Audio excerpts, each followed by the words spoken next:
Welcome to the Animal Training Academy Making Ripples podcast show, the show where we share the stories of the ripple-making extraordinaires with behavior nerd superpowers who make up the Animal Training Academy membership. I'm your host and one of the happiness engineers at Animal Training Academy, Shelley Wood from Drop Your Jaws Dog Training in Cape Girardeau, Missouri in the United States. We're absolutely thrilled and grateful to have you here with us today. Make sure you go ahead and hit that subscribe button so that you don't miss a single episode. This show is brought to you on behalf of the Animal Training Academy membership. So if you like the conversations in these episodes, then we want to invite you to continue them with like-minded people in the ATA membership, which you can find out more about at www.atamember.com.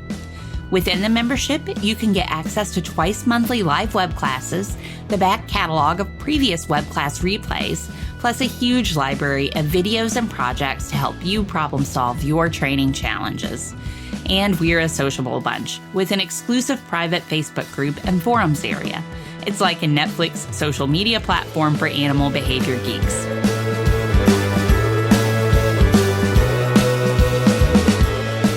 Today, we are excited to welcome Tjadina Klein to the show. Tjadina lives in Germany with her husband, their 3 cats, Fenrir, Arktos and Lumos, and their 2 horses, Aron and Quiero. Her initial interest for training animals came as a child, seeing animals act in movies and being at awe at how well they were trained. But movie animals were mostly dogs or horses, and they only had a family cat, and cats can't be trained. So time was spent waiting for the magical day a dog would arrive. That day never came. So several years later, still wanting for that dog, Tjadina started training the other animals who had come into her life, cats and horses. What started out as a bit of trick training turned into a wish for more. For the horses, this meant less tack and more liberty. Realizing that liberty didn't equal happiness led Tjadina to start her journey into positive reinforcement training. Still not having a dog, but now having 2 cats, Tjadina started to question why cats can't also do the things that dogs do. Why is it that everyone feels that cats are untrainable? Well, she quickly found out. Cats are perfectly capable of learning. They just tolerate a little less nonsense from us humans than many other domesticated animals do. The cats took Tjadina from being the trainer to being the learner. And the more she learned that training and life was less about telling someone to do something and more about collaborating and about meeting the learner's needs and wishes, the more successful training became. Through her training as a veterinarian, she has also developed a special interest in cooperative care as she was put off by how many animals are forced to endure procedures they are clearly unhappy with and felt that there had to be ways to make the vet visits less terrifying for the animals. Welcome to the show, Tjadina. I'm super excited to have you with us today. Hey, and thank you for having me on the show. I'm really excited to be here. You're very welcome. So on this show, as you know, I have the pleasure of interviewing the people who make up that Animal Training Academy membership, and it's always tons of fun to me, or for me, because I get to know some of you all in the community to some degree, but I get to find out so much more about you here and share that information with others too. So after reading your bio, I'm really excited to hear more about your story and your life with animals from the time you were a young child to the work you're doing in training today and as a veterinarian today too, which is super cool. But could you start us out today by telling us a little bit about that story and maybe your time as a child? It sounds like you were always interested in animals. And I'm not quite sure from your bio, did you always have animals or did you have to kind of wait for a little while to get your first cat or horse?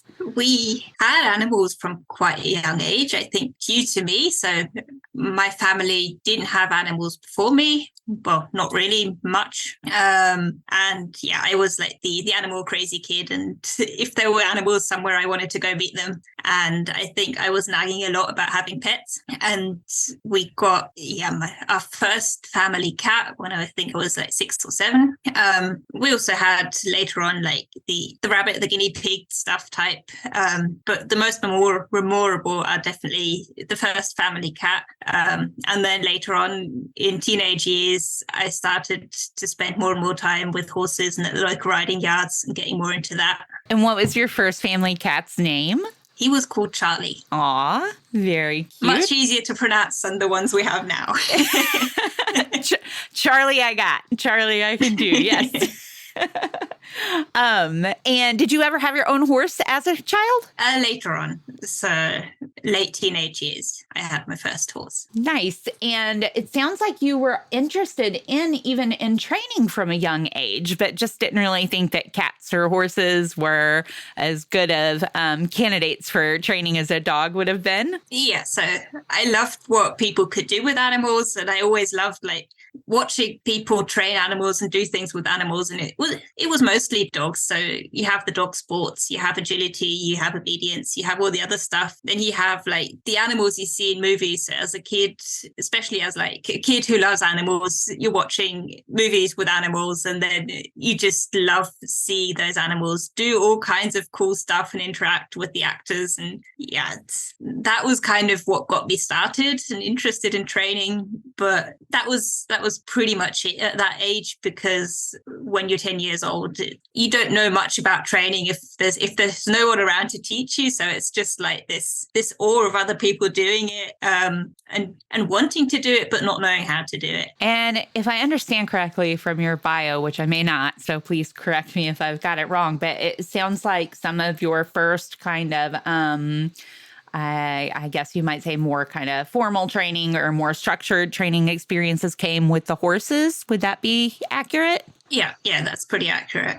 So with the horses, I think training is always involved, because if you have something to do with horses, you normally go to a riding school and there you learn to ride, which is basically, in a way, training a horse, or at least interacting and controlling a horse, and ideally training a horse to a certain extent. So that's kind of where you start taking those first steps into the training world.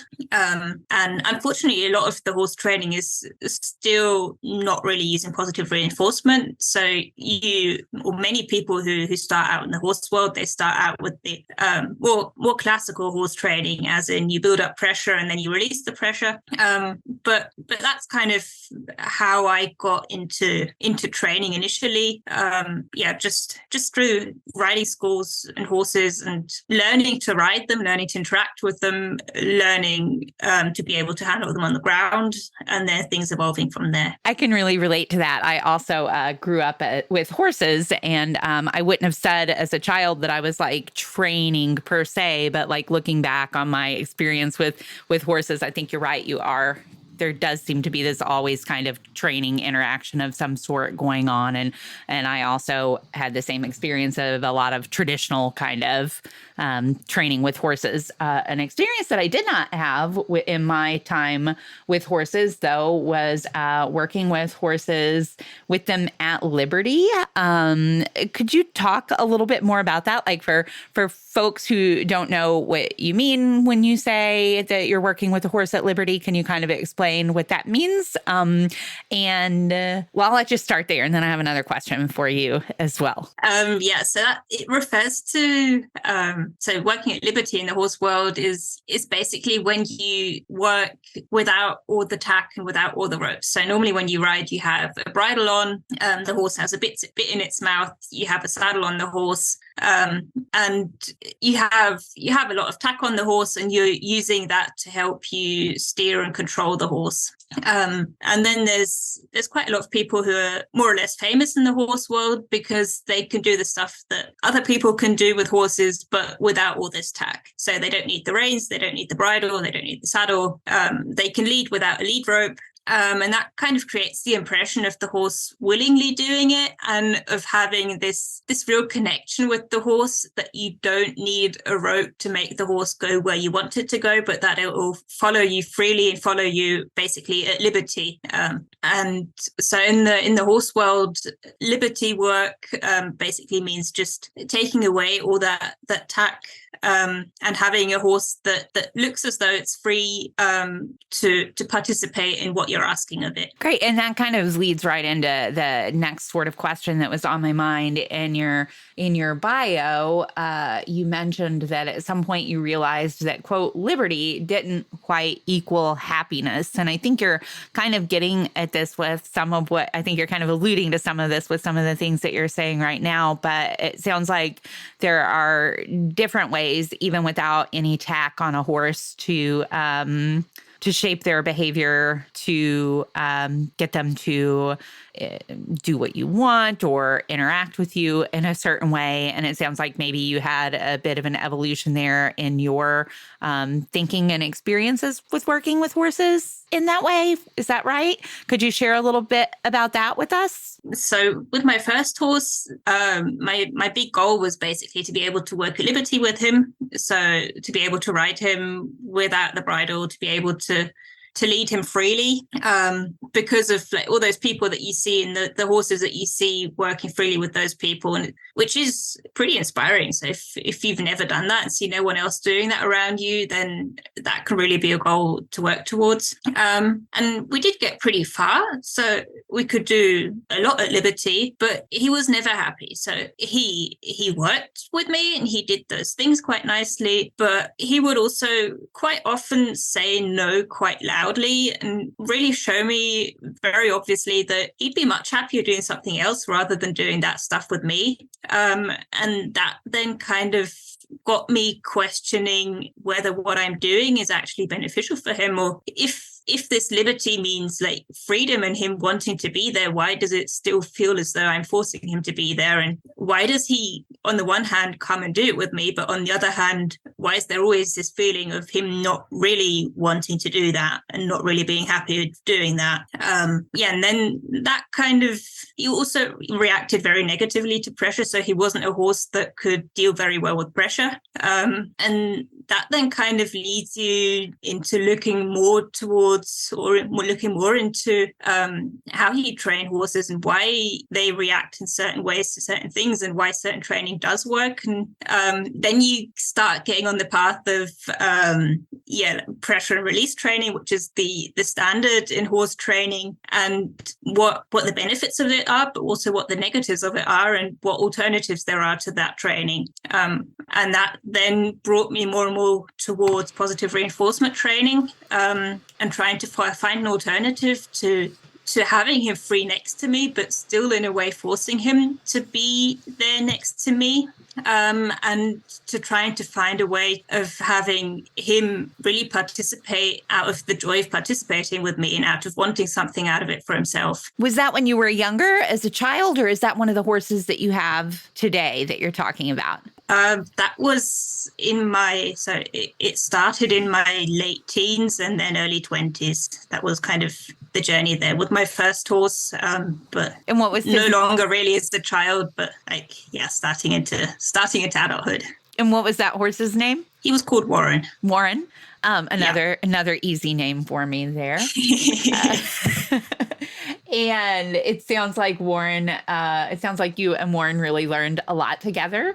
You mentioned that you felt like in some of the earlier work that you were doing with him, he did not appear to be too enthusiastic or necessarily happy about some of the work that you all were doing together. Did that shift as you started kind of diving a little bit deeper into different training strategies with him? Yes, it definitely shifted. So he became a lot more enthusiastic. He became a lot happier working with me, and also like looking to work with me and do things with me rather than saying, okay, we can do it if you say we're going to do it.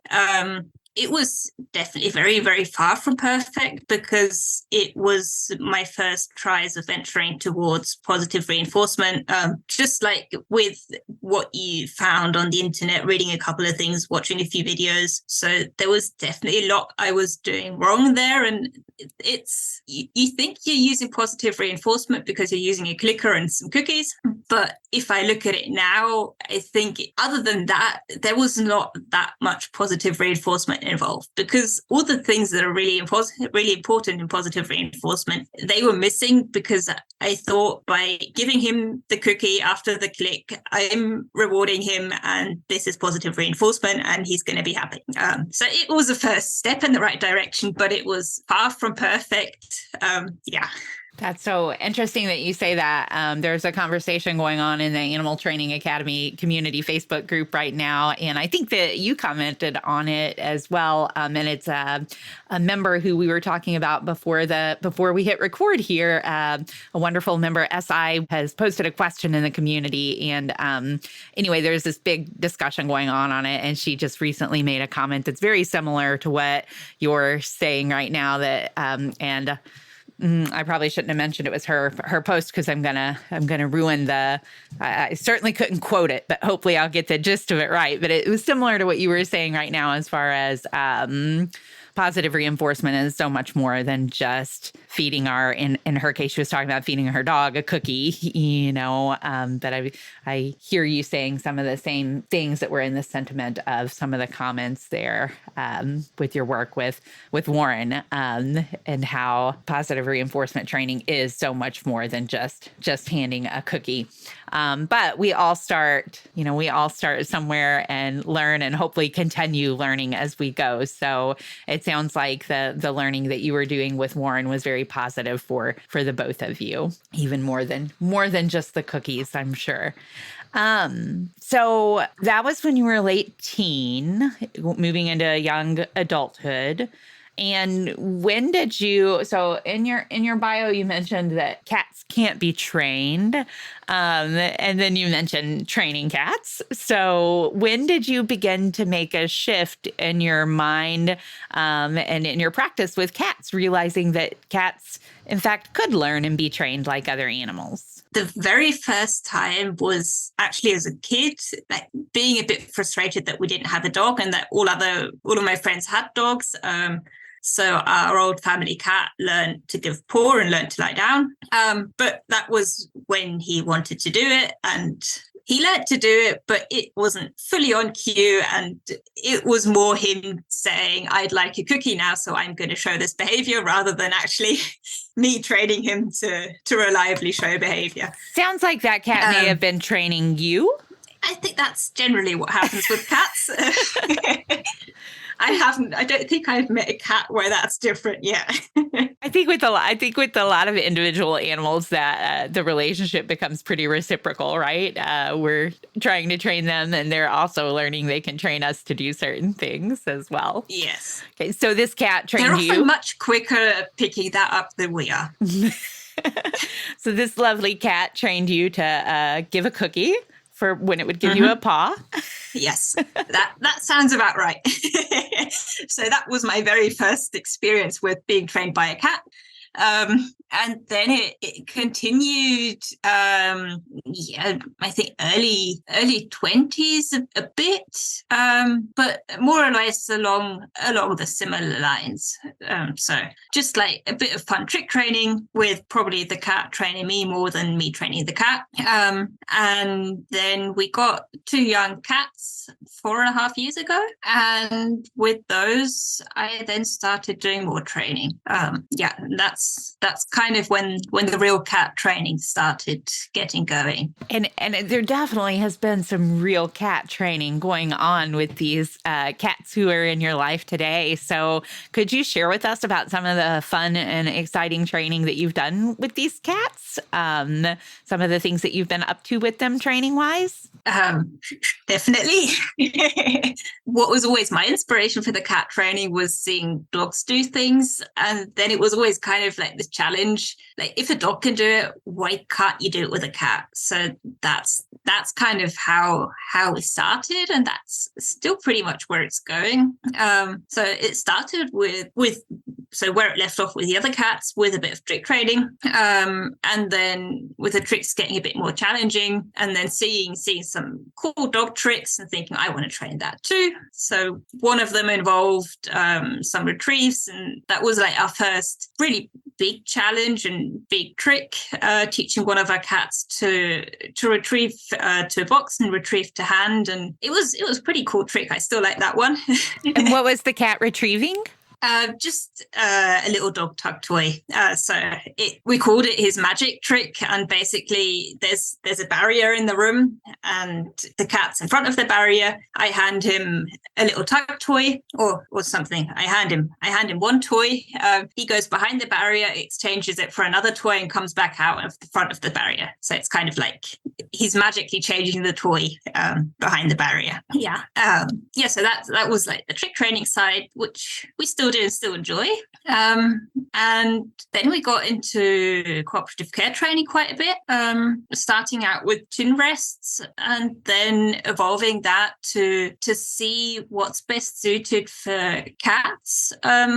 So while a lot of things are similar to dogs, they do also have like the specific preferences cats compared to dogs. So we've kind of been evolving that to suit the cat's needs a little bit better, rather than just taking what's being done by dog people and doing that exactly as the dog people are doing it. So if I understand you correctly, you started with chin rest, and then that has evolved based on the cat's sort of species specific kind of maybe needs or preferences. So what are you using in lieu of a chin rest? I still use a chin rest for some behaviors, because it's one behavior that turns into a very reliable behavior. But with the chin rest, especially with cats being so little, I often have the problem that when they're resting a chin and you want to do something on their head, there's half the head that you can't reach. So especially if you want to look at the mouth or brush their teeth or something, chin rest's not really suitable because you can't get anything else in between the chin rest, and there's just no space. So we've been evolving that. And the other thing is that the cats tend to freeze up when they're uncomfortable. So they just tend to freeze up and not move away. Dogs have much more movement. So if they don't like something, dogs tend to move much quicker and much easier. And so chin rests are great, but it's also makes it's not as easy for a cat to say no as it is for a dog, because for the cat, they'll place their chin on there, and even if they're not happy, they'll often just kind of endure it, because otherwise they'd need to move, and it's something coming towards them. So I try to avoid things moving towards the cat and instead have the cat moving towards the thing. So what we've kind of evolved it to is me naming the part of the body I want and the cat moving that part of its body into my hand. So if I want to look at the ears, I'll place my hand like just upright and have him move into the hand so that he moves his ear onto my fingers.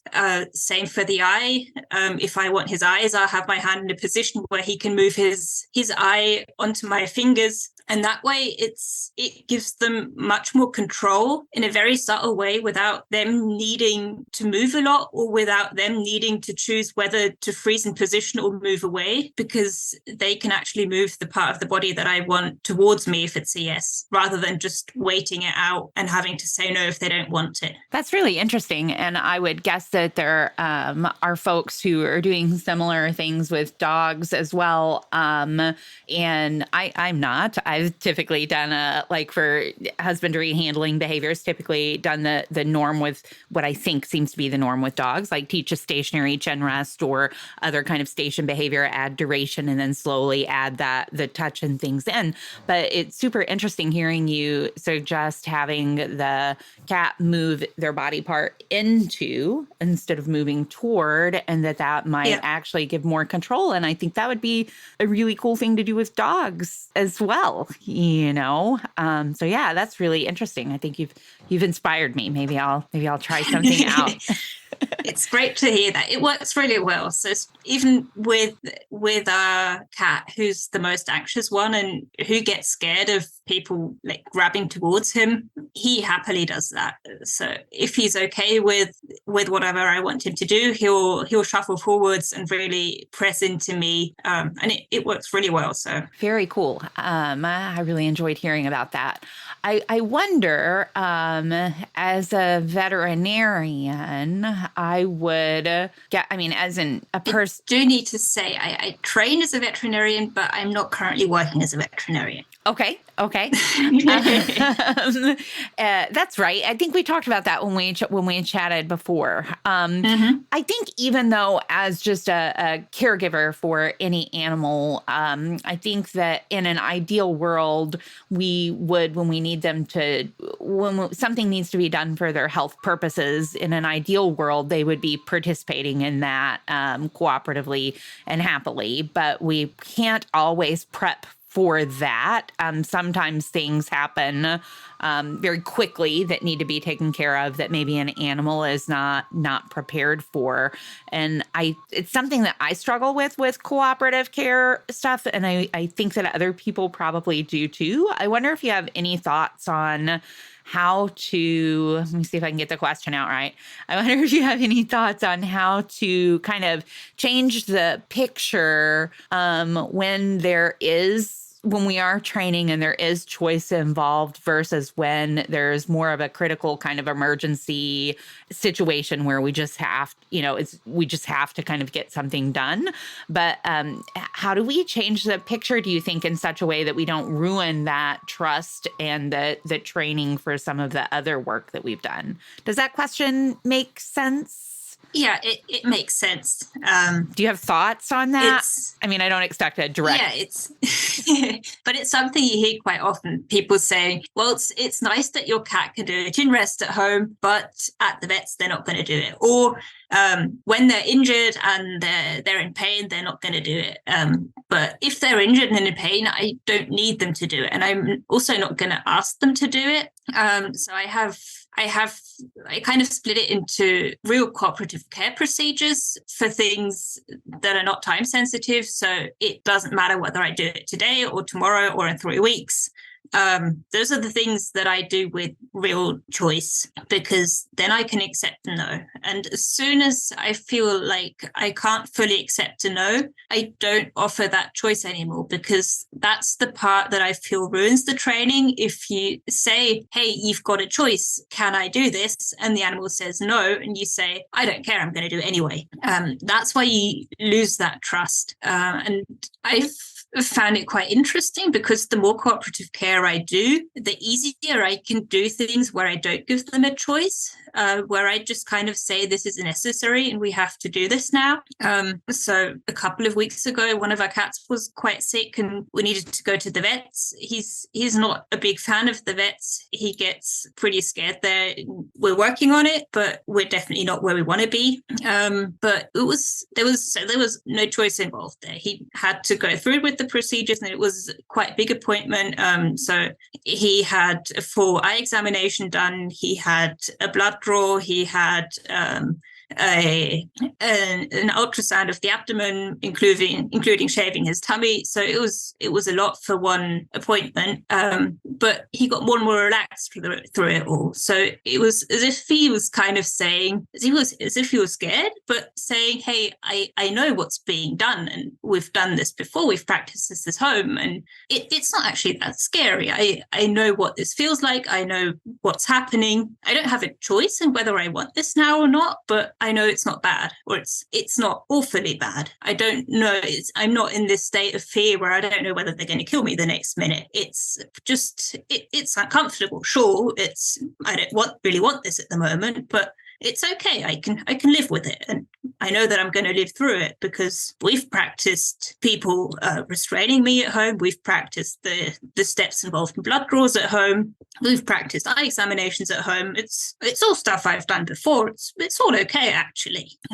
So I found that incredibly interesting, because normally the more you do with cats and the more you handle them in a veterinary clinic, the more stressed they get, and the more you kind of push them towards that point where they explode and you can't do anything with them anymore. And the ultrasound was the last part we did, and he was almost napping off at that point. So he was lying on his back, just happily looking around the room and then resting his head on the side and starting to close his eyes. So it was the total opposite of what I'm used to with cats at the vets. I think what I'm like trying to say is I give choice where I can, but only where I can fully accept a no. And other than that, I train them to know that the things that are being done to them are not putting them in danger and are not going to be awful, and for them to know what's coming and not to live in this state of fear where they're like, there's 3 random people around me, they're doing stuff with me and they're going to eat me in the next minute. So that they don't need to experience that, but that they know, hey, there's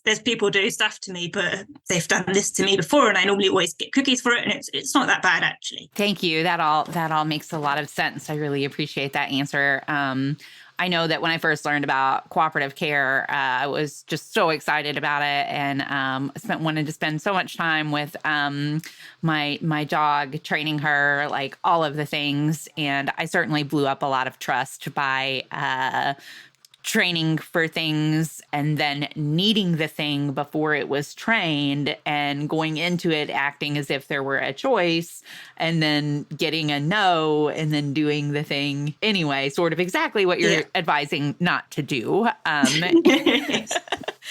So what I tried to do, even if it's like at home and stuff needs to get done. So if I have to give eye drops and it can't be negotiated because they need to get them and they need to get them 5 times a day, then I don't ask for a chin rest or another cooperative care procedure during those eye drops. Then I choose a different location to a normal training location, and I have a signal to let them know I'm going to do something with you. I still tell them what I'm going to do. So I always let them know, for example, I show them the eye drops, I say eye drops, I show them eye and tell them eye. So I let them know I'm going to put eye drops in your eye and I'm going to do this now. And then they know what's coming and they know there's no choice involved. They still get a treat at the end, but it's okay. And that I also found quite interesting because the last time we needed that, it got better from day to day. So the first day he was like, oh, do you really have to put eye drops in my eye? And by the third day, I was doing exactly the same and still not giving him choice, but he was sitting there. All I had to do was reach towards his eye without restraining him in any way, and just I was able to put the eye drops in there. And he was like, okay, it's eye drop time again. Let's do the eye drops. So I just tried to make it clear for them that there's a difference between doing a procedure fully in cooperative care and having a procedure that needs to be done, that ideally we've already trained in a certain way that they can handle the procedure, but there's no choice involved at that moment. Yeah, that's great. The clear differentiation between which kind of system you're operating within at the moment, but then also hopefully what I hear you saying is that also hopefully even if you're in that no choice paradigm, the animal has experience with some of the stuff that you're going to be doing with them anyway. So it's not completely terrifying. So that's awesome. Okay, well, we need to get moving, I think, to our next kind of questions. But I'm going to ask another one here real quick first. I'm hoping some of this will come out in the next questions, but just in case it doesn't, I want to make sure that we chat about it a little bit. You have worked with your cats for some film work. Is that correct? Have you done some work with some movies or recordings? Yes, that's correct. So the last year we've been doing a bit of animal acting, or they've been doing a bit of animal acting, and I've been watching them do it. Yes, so we kind of got into that more by chance than anything else, but we've been enjoying it and it's kind of been growing, and they've all done a little bit of it, and our oldest one, our grey cat, he does the most of it, and he's really growing with it. So he's become quite a great little actor and he does a really great job with it. And what can you say, like what they have they been in movies or commercials, or what kinds of things have they been recorded for? Quite a few things for like a pet company, some commercial stuff for them, some photo shoots for them. We've had a couple of spots in TV series, all German TV series, so probably only German people would know them.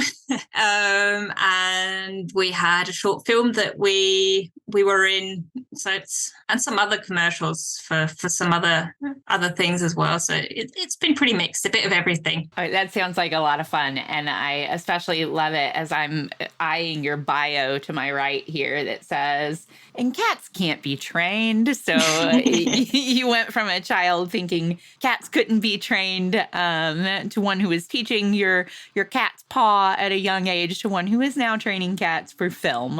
So that's amazing. Yes, definitely. Could you, for the sake of time, I'm going to go ahead and move on and ask you some of these other more training specific questions. And I'm wondering if you could share with us now about a training situation or a training challenge that you've experienced recently and kind of some of the things that you learned from that challenge. One of the big challenges, or probably one of the biggest or bigger challenges I've had is with one of our cats, Arktos. He's always been the anxious, scared type of cat. So when people think of cat, they often think of someone rings on the door and the cat disappears under the sofa. And he's that kind of cat. So when people came to visit, he'd like to go hide.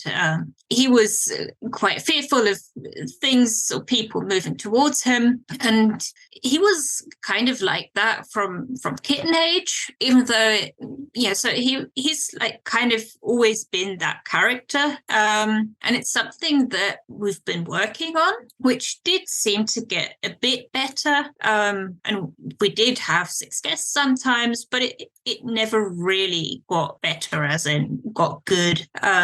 So it was kind of a continuous thing, which, we made some progress, but he was still the anxious, scared little cat. And then the real breakthrough, which is for me both fascinating and a little scary as well, was when he had his teeth done. So he had a dental x-ray and he had some teeth pulled.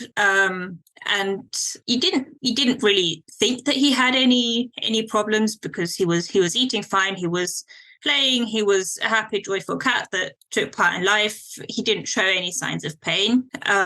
But he had a few teeth that needed to be pulled. They weren't also on the x-ray. They weren't awfully bad. They were just kind of like, maybe we should take them out. It might be better. And since then, he's been like coming on a leaps and bounds. So since that healed up, he started becoming this inquisitive, brave little cat who'll go up to strangers, who when someone comes to visit, he'll greet them, he'll say hello. He doesn't hide under the sofa anymore.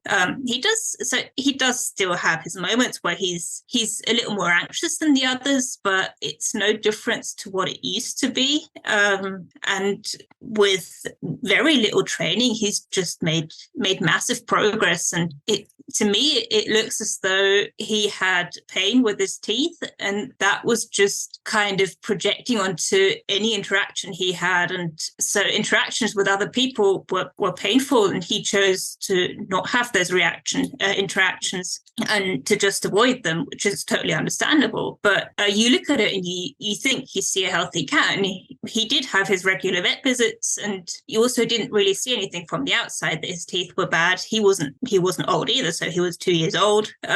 So it's not really what the first thing you'd think of, that a cat that's been anxious from kitten age is anxious due to pain, especially not if you're having regular vet checks anyway. But it seemed to be the turning point, and it's quite interesting that you can see something as a training problem and can train and train and train, and it doesn't make any difference because there's another underlying problem that needs to be solved before you can actually do any training. Yeah, that's not the first time that kind of thing has come up on this show, where an animal's behavior was a potential training challenge. And then it turns out that there was a medical issue going on underneath it. So I think that's such an important thing to think about, and also important to think about, but also really hard sometimes to identify what's going on. Definitely. So especially if they're not showing any specific signs of pain and nothing's showing up on the regular vet visit, it can be really easy to overlook it. But but it's something that just kind of made me realize if there's something you see as a training problem and you're not having any success with, or not having the success you'd be expecting with your training approach, then you should definitely get the animal checked out from head to tail with all things imaginable to make sure that there's no medical problem that might be hiding extremely well but might still be present. Right. And this cat, you said, if I heard and understood correctly, from the time he was very young,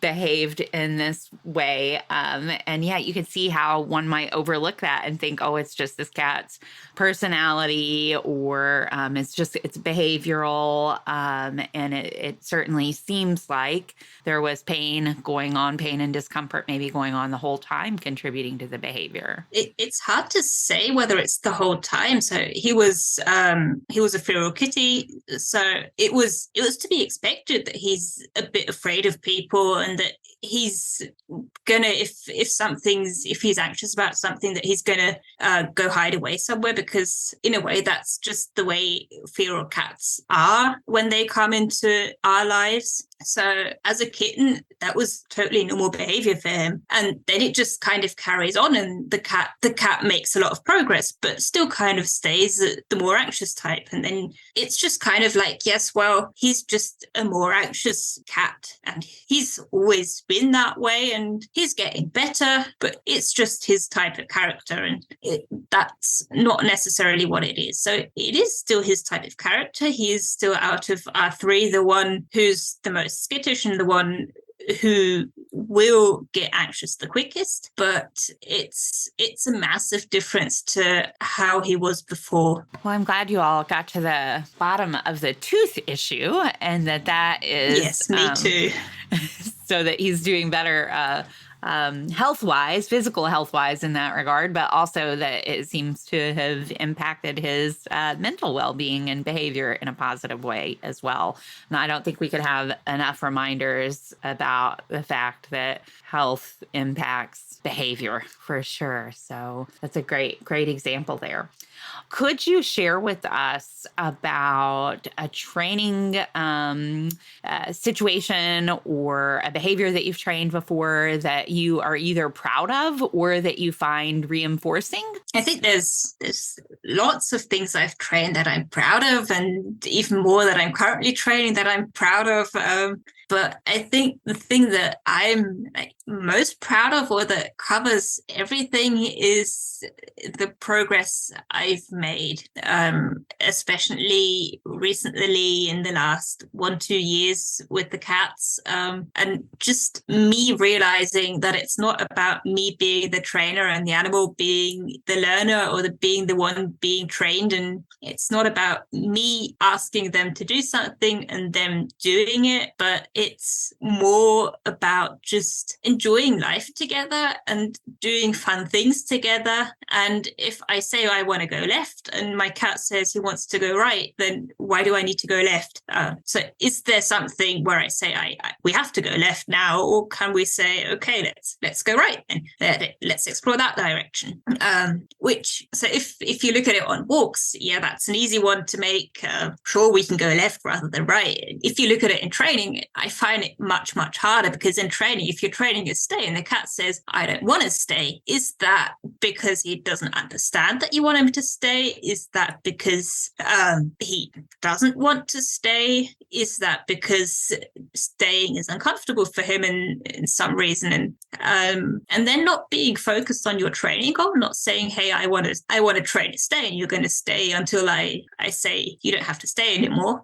But saying, okay, let's not try to stay today, or let's do a stay and do other things with it, or let's do something completely different. And just not being so focused on training goals, and moving much more towards just kind of collaborating with the animal and doing things together, but still in a way that you can achieve goals. And I've kind of found that the less I'm focused on goals and the more freedom I give the cats, the quicker I reach those goals. And the more fun they have training, and the more they're focused in training, and the more they're focused also on reaching those goals. So the less I make a topic out of it and the less I say you have to do this, the more they're like, hey, I can do this. Look at me, I can do this. And it's not only training, so it's like the whole life with the cats and or the animals in general, and just seeing it less as we're the humans, we're the ones who say what's going to be done, we're the ones that are going to reward you when you do it correctly, and more about just living together, having fun together, respecting the other's needs and wishes, and trying to fulfill those needs and wishes, regardless of whether this seems to bring you closer to your training goal, and realizing that doing that then gets you much closer to your training goals much quicker than any of the previous training had been getting you there. That's wonderful. So it sounds like you're spending a lot more time, like you said, I guess just kind of focused on the relationship between you and the animals who you're living with, and helping them to meet their needs. And I guess there are some people who might say, like, I'm thinking of the example on the walk with the cat, and the cat, you want to go right, and the cat's like, no, I want to go left, and you go left. I could hear some people saying, well, then the cat's going to always want to go left, or always want to go the other way from you. But it sounds like that's not necessarily what you're finding. Is that correct? It's what I thought a long time as well. And it's what I learned in the initial horse training, that you always have to make the decisions. And if you've made a decision, you have to pull it through. Otherwise, they're going to learn that they don't need to listen to you. They're going to do whatever they want all the time. And it's what I thought with the cats as well, and what I thought with animals in general.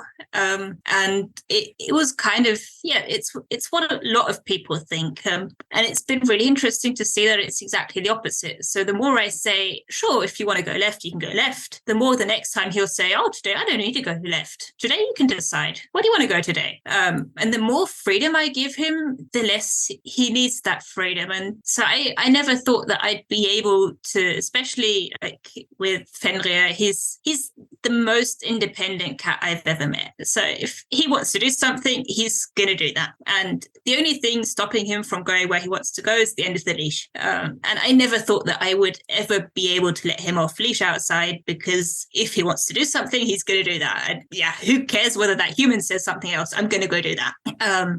And the more freedom I've been giving him, the less we need that leash. So the more if he says he wants to do something, the more I say, okay, let's go do it together. The more he says the next time, I don't want to go do that on my own. Do you want to come with me? Do you want to do that together? And if I say, no, not really today, he says, okay, what do you want to do together? And all of a sudden I can let him off leash in certain places. So definitely not on a busy road, but in quiet areas, I can let him off leash. And I've got a little dog who'll sniff a minute, and he'll come running after me. He'll run ahead 5 meters. He'll wait for me. He'll walk beside me, and who just wants to be with me and wants to do things together with me. And without me actually training that, but just by me saying, hey, your opinion's important, and what do you want to do? And I'll do the stuff that you want to do together with you, without wanting anything for myself from it, other than spending that time together with you and giving you the chance to do the things that are important to you. And it's been incredible to see the change that's caused in him, and how all of a sudden that little independent cat has become very much a cat who wants to do everything together, and who doesn't want to do anything independently on his own anymore, but who's always like saying, hey, do you want to come with me? Do you want to do this together with me? Which is really cool. It is really cool. I'm thinking of how, as animal trainers or working with people who need an animal trainer too, a lot of times the goal is often how can the human get what they want out of the situation. And so we spend so much time focusing on that. And what I hear you saying suggests that if we would spend time focusing on how can we help the animal get their needs met in this situation, that some of those challenges we as the human experience might go away or might be different. Is that? Yes, definitely. It's not going to solve everything. So there are things where you do need to train certain behaviors, but the animals are much, much opener to training behaviors you want if you help them meet their needs and get the things that they feel are important to them. I love it. Thank you. Thank you so much for sharing all of that. It looks like we are getting close to the end of our time here together today. And I wondered if for people who would like to reach out to you and find out more about the work that you're doing, how could folks do that? How can people get a hold of you? Currently, we only have a Facebook and Instagram page, which is called Untrainable Cats. I am planning on making a website, hopefully beginning of next year. So hopefully you'll be able to find us on a website soon, which will also be called Untrainable Cats. And maybe I'll be going towards the one or other cat course. So if someone's interested in that, feel free to send me a message and let me know what you'd be interested in, because that's something that's in the works at the moment. All right, wonderful. And we will link to your social media in our in the show notes for this episode as well. Tjadina, from myself, on behalf of ATA and of everybody listening today, thank you so much for taking time out of your day. I know you just taking time out of your day. You just had a recent move. You were incredibly busy. We're in the middle of a move, yes. So thank you for making time for us in the middle of your move. We appreciate it. And I've really enjoyed having you on the show today. Thank you so much. Thank you very much for having me. It was great talking to you. I really enjoyed it as well.